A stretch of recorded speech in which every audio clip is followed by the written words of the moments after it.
Boys and girls, Alex here. After my disaster, I think I've mentioned the last video, of trying to automate the lifting of my drill press table, I'll post the disaster results or why it happened below. I finished up getting this wheel with a crank handle to, well, try and replace the initial crank that came about. To make it usable, I needed a spindle for it, and where I got the spindle, this isn't out of this set, don't get me wrong, I'm not stupid, but I went to my local hardware shop and bought one very similar to this. It's just one of those socket extender units, and I cut that piece off, measured the diameter of that. I think I had to extend the hole there, plug that in, tapped a it wasn't actually a 6mm hole, it was a 1/4 inch hole. Oh, Lord forgive me for such sacrilege, but a 6mm hole, and extended it. So I'll now show you basically where and how it works. It's a bit tight here, so I'll have to just hand hold it, but this is basically where, how I've attached it. I've just attached this little bracing piece of wood here. Hopefully this time I've actually got it horizontal, or relatively horizontal, going from this hole. Oh, sorry, I'm wiggling the camera everywhere, hole to there. Now I'll get back to the other view. The handle now goes in this hole, slips into the socket there, and naturally you loosen up the thing and crank. It's better than the previous handle, but still not enough leverage as far as I'm concerned. So next generation. From here on, it's already been built, so I can't really go through what I did, or show you what I did, but I can at least explain how I did it, and hopefully it'll give you some ideas. I bought this wheel. It was just a plain black wheel, much bigger than the previous one. It doesn't seem like much, but when you consider that extra leverage, it was great. Again, I had to resort to that type of a spindle. However, rather than cutting that off, what I actually had to do was measure it for that, and the diameter was about 1mm or maybe a bit more, too much. So I had to grind that. Well, I had the option of drilling that out or grinding this down. Now, at the end of the day, if I bugger this up, that's going to cost me, I think it cost me 60 bucks. This cost me about 20 or 30. So it was easier to bugger this up than to bugger that up. To grind that down, I'll take you to the grinder and show you how I did it. At the grinder, I've got this Tormek extension. Again, if you don't know what it is, you'll just have to check out the Tormek, but it's a bar that I use. Naturally, all grinders are different. What I did was turn on the grinder, hold that there, and then just spin it around. Tested the diameter of this thing.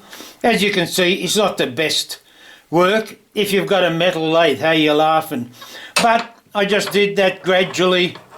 It took me probably about 2 minutes, making sure I dipped it in to cool it down. Once I got the diameter to fit, I then ground this flat spot on there by just holding it like that, burning my fingers because of the heat generated.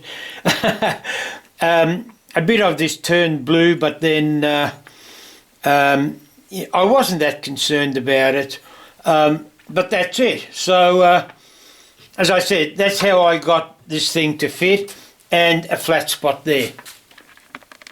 Okay, as I said, when I ground it down, it fit just nice.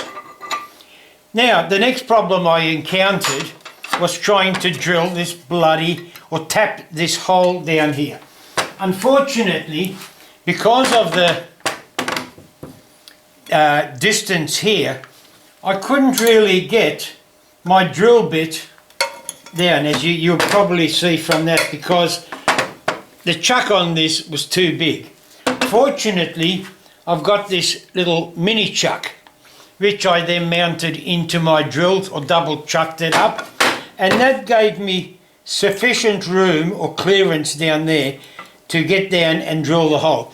Now, you could have made the job easier by drilling in at say 60 degrees with your normal chuck, and then naturally once you drill the hole, this retaining bolt could be beveled to 30 degrees or 60 degrees depending on which way you look at it, so it'll actually still give you a flat contact with the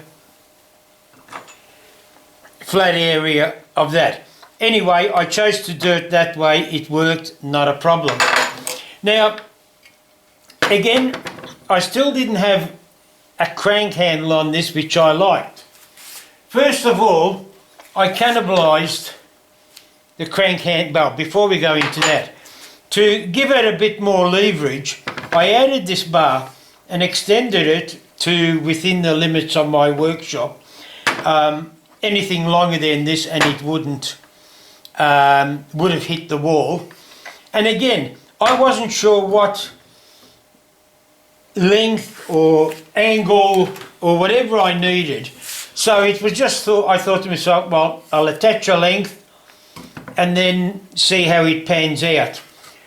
Basically drilled for 1/4" bolts through the handle there, attached it, nothing major there, and then tapped this is 10mm M10, so I tapped a 10 M10 hole in here, which I can attach, and I have put out a video somewhere, and trust me, metal bolts in timber are surprisingly strong, and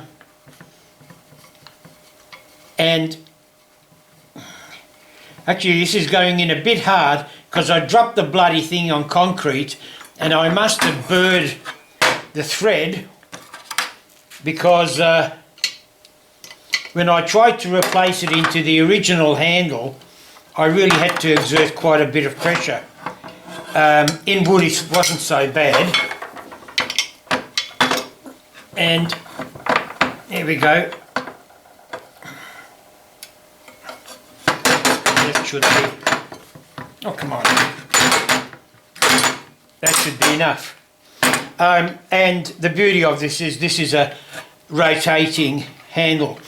I also tapped another hole further there to see if I need, just in case I might have needed more leverage, only because if I load the tabletop up, it's going to be heavier.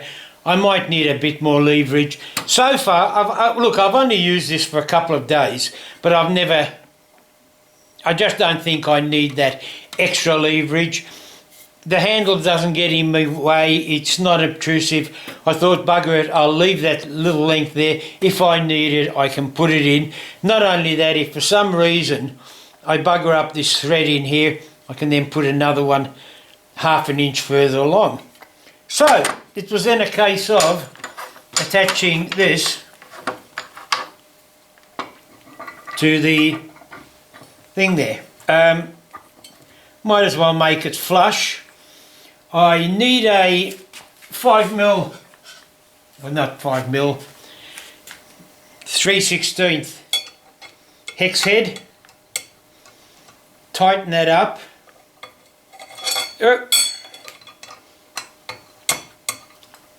Sorry for looking so awkward, but I just don't want this spindle to slip. Tighten that up quite tight, and then there's this retainer nut there that I also put in to sort of lock sort of like I do the double nut lock on the bolt type of thing. And there we have it. Okay, so now we can go back into the other room. Again, we're tight for space, so the camera's a bit further away. But again, another good thing about this is this can be put in, taken out as I like. Slap it in there. It's got these ball bearing thing, so it snaps it into place. And now that is just a breeze to turn. It's just so easy, and as I say, if I needed more leverage I can move that handle out to there, but then naturally you've got greater arc and it's a slower turn. But that to me is, look, to me it's much handier than having to attach a drill, removing the drill, and not everybody's going to have the luxury of having a dedicated drill. To me, just having this attached is great, and if I'm worried about the handle, just slip it out, put it back in, and it's a hell of a lot easier to attach that than it was to attach my drill. That's it, boys and girls. That was my solution, and that's it. So, uru and keep safe.